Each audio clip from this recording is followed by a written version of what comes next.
Bago pa nagpalit ng liderato sa Senado, ipinadala na ni dating Senate Blue Ribbon Committee Chair Senator Panfilo Lacson ang partial report ng kanilang investigasyon sa Office of the Ombudsman tungkol sa mga maanumalyang infrastructure projects sa bansa. Alamin natin yan sa report ni Mario Campo. Senator Risa Ontiveros.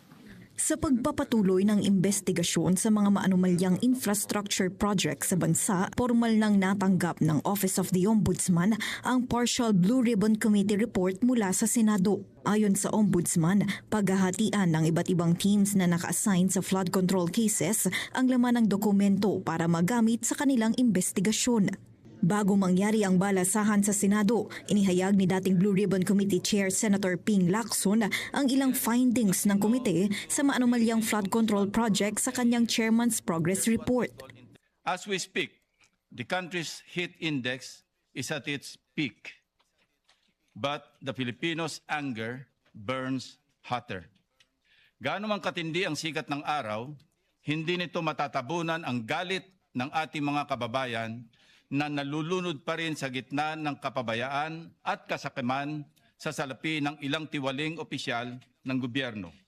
At dahil itinuturing ng public document ang committee report, ipinadala na ito sa Ombudsman. Hanggang hindi nakapag-elect, although all positions vacant, nananatiling bukas yung public document na yan para ipadala sa Office of the Ombudsman. Nanindigan si Lacson na hindi masasayang ang mga naging pagsisikap ng kanilang investigasyon sa kabila ng leadership change sa Senado. Nakapag-contribute na kami maski papaano sa preliminary investigation ng DOJ at saka ng Ombudsman. So may mga nauna ng mga testimonial at saka documentary evidence na naipadala na doon. Sa kasalukuyan, gumugulo na ang investigasyon ng Ombudsman sa iba't ibang personalidad. Ilang kaso na rin at precautionary hold departure order ang inilakad sa Sandigan Bayan. Ako, si Mario Campo ng PRTV News, nagsaserbisyo para sa Pilipino.